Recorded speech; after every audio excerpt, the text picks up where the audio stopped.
If God is fighting for this brother and this sister, the pace of the fight is determined by their faith. If this guy is faithless, the fight will be slow. If he's full of faith, the fight will be faster. So the regulation of what God can do for you, it depends on your faith. What faith hate, fasting hate. What faith love, fasting loves.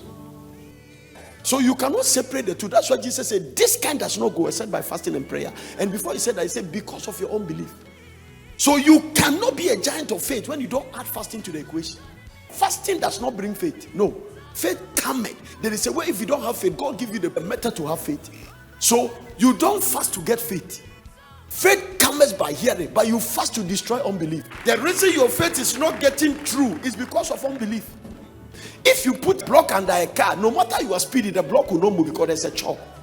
So actually, unbelief chokes your faith. Hinder is from moving. So Jesus said, because of your unbelief. But this kind of unbelief does not go except by fasting. Once unbelief is moved, faith will have a way. You can be a giant of faith standing in the midst of people who speak unbelief.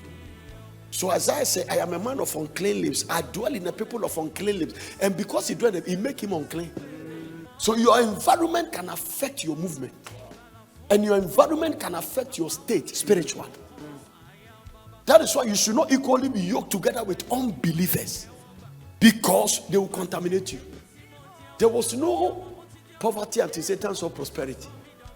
Once you see what God does, and you produce a counterfeit version. So there was no fear until Satan saw faith. So if you are struggling with poverty, there is another side.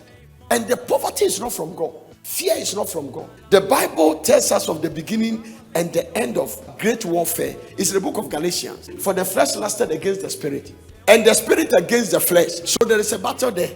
So the battles are that great warfare between the flesh and the spirit, appetite of man, and spiritual progress. So right now, what you doesn't want you to fast is the flesh. So if you are not a Christian, you don't get any reward for your fasting. The best reward you can have is that you might even live a little longer. The battle between natural and spiritual. People who are spiritual, but the natural side is fighting them. So this is how the battles are working. The battle between earthly and heavenly.